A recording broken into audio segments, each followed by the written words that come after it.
Hello to all, I am Vishnu. In this video, I'm going to talk about some amazing pharmacological facts. And on a daily basis, I make notes on some of the other pharmacological aspects, which is very interesting and which can, make you understand key concepts of pharmacology in a very simplified manner. That is pharmacological actions of medicines, or maybe it can be mnemonics, it can be dose-dependent actions. I'll come to that, in future videos or notes, whatever it is. In the last video, I talked about theophylline, what are its activities, why it causes arrhythmias, why it causes seizures, why it causes diuresis, why it causes gastrointestinal symptoms, headache. Then I talked about anticholinergics, why it should be avoided in neuroleptic malignant syndrome, why it causes sedation, and all these kind of things. So you can check out my previous video for that. In this video, I'll be talking about some specific drugs, their pharmacological actions, and what are the things that you can predict as a result of these pharmacological actions. So please remember, pharmacological actions is classified into two. Number one, mechanism of action, that is the beneficial effect of the drugs in the body. And one is mechanism of side effect, that is how the drug causes a particular side effect in the body. That means the mechanism by which it causes a particular problem. So first let's talk about mannitol. So mannitol, you know very well, it is an osmotic diuretic. So we have isosorbide and maybe urea or something else, which are also actually osmotic diuretics. So when mannitol is given IV, intravenous, it actually removes water from the tissues. When mannitol is given IV, it removes water from the tissues. So that is actually good for cerebral edema, and that is also good for acute congestive glaucoma. Okay? Because of its property of removing water from tissues, it is good for cerebral edema, and it is also good for acute congestive glaucoma. But the problem is, when the water is removed from the tissues, it arrives at plasma. When the water that is removed by mannitol from the tissues, it arrives at plasma. Now what happens is, when it arrives at plasma, it increases load on the heart. That means it increases pressure on the heart, and when it increases pressure on the heart, that can cause pulmonary edema. That is why the side effect of mannitol is pulmonary edema. So once again, when IV mannitol removes water from the tissues, which is good for cerebral edema and acute congestive glaucoma, this water arrives at plasma, and when this water arrives at plasma, it increases the volume of the plasma, and when the volume of plasma increases, it increases pressure on the heart. That leads to pulmonary edema, and that is why IV mannitol should be avoided in congestive heart failure or patients suffering from pulmonary edema. So this is an interesting aspect of IV mannitol, which is an osmotic diuretic. Now let's talk some interesting facts about carbonic anhydrase inhibitors. So we have lot of carbonic anhydrase, inhibitors. We have methazolamide, we have acetazolamide, we have dorzolamide, we have brinzolamide. So mainly in the name itself it is there, carbonic anhydrase inhibitors, they block the enzyme carbonic anhydrase. Okay, so through that it shows its property. Now when carbonic anhydrase enzyme is blocked, some things can happen.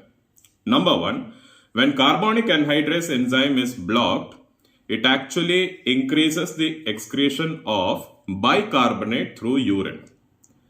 When carbonic anhydrase enzyme is blocked, it increases the elimination of bicarbonate through urine. Now bicarbonate is basic in nature.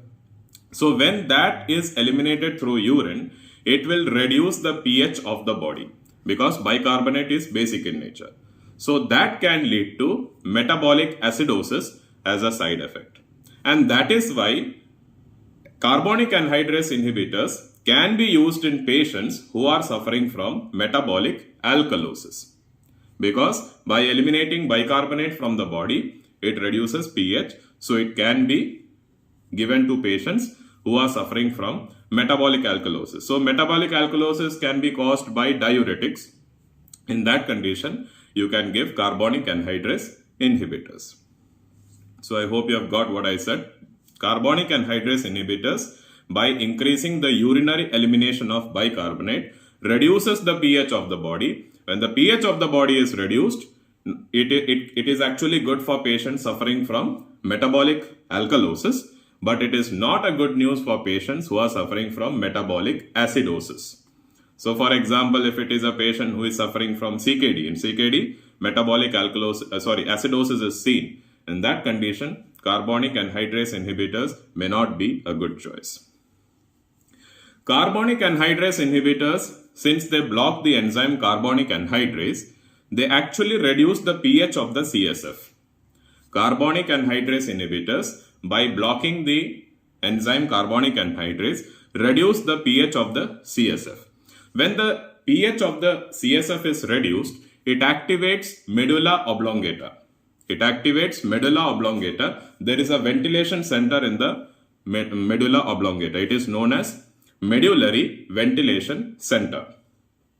Okay. So carbonic anhydrase inhibitors, what they do is they block the enzyme carbonic anhydrase, so that reduces the pH of the CSF, as a result of which medulla oblongata gets activated.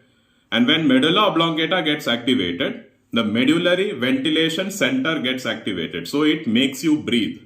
It makes you start breathing. So that is why this is very good for patients who are suffering from sleep apnea.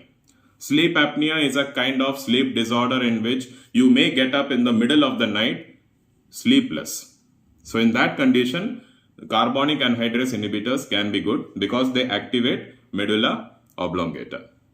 And this is also a very good option for patients who are suffering from mountain sickness. Like many people, when they go for higher altitudes for trekking and all this kind of things, in that condition also, carbonic anhydrase inhibitors can be a good option. So once again, carbonic anhydrase inhibitors, by blocking the enzyme carbonic anhydrase, they reduce the pH of the CSF. When the pH of the CSF is reduced, it activates medulla oblongata, as a result of which the medullary ventilation center gets activated, and that is good for two types of people. Number one, those who are suffering from sleep apnea, and number two, who are suffering from mountain sickness or altitude sickness. Carbonic anhydrase inhibitors, they actually increase the elimination of potassium also from the body. Just like they increase the elimination of bicarbonate, they increase the elimination of potassium also from the body. So this can cause hypokalemia as a side effect. But this is actually good for patients who are suffering from paralysis due to hyperkalemia. Because hyperkalemia, in severe hyperkalemia, it can cause paralysis. So it is actually a condition known as familial hyperkalemic periodic paralysis. Familial hyperkalemic periodic paralysis. So in this kind of patients, we can use carbonic anhydrase inhibitors because they increase the elimination of potassium from the body. So in that condition, it is good for this kind of patients, but as a side effect, it can cause hypokalemia. So this is just an example as in how you should be studying pharmacology by understanding pharmacological actions. Now, a very important drug interaction of valproic acid. So, valproic acid, when it undergoes metabolism, it gets converted into a metabolite which is known as 2-propyl-4-pentenoic acid. 2-propyl-4-pentenoic acid. This is a hepatotoxic metabolite. Okay. Now, there are certain anti-epileptics known as phenobarbital, carbamazepine and phenytoin. They are actually enzyme inducers in nature. That means they increase the metabolism of other drugs. So if these medications are used with valproic acid, it will induce the metabolism of valproate. So this hepatotoxic metabolite quantity will also get increased because valproic acid through metabolism forms a hepatotoxic metabolite.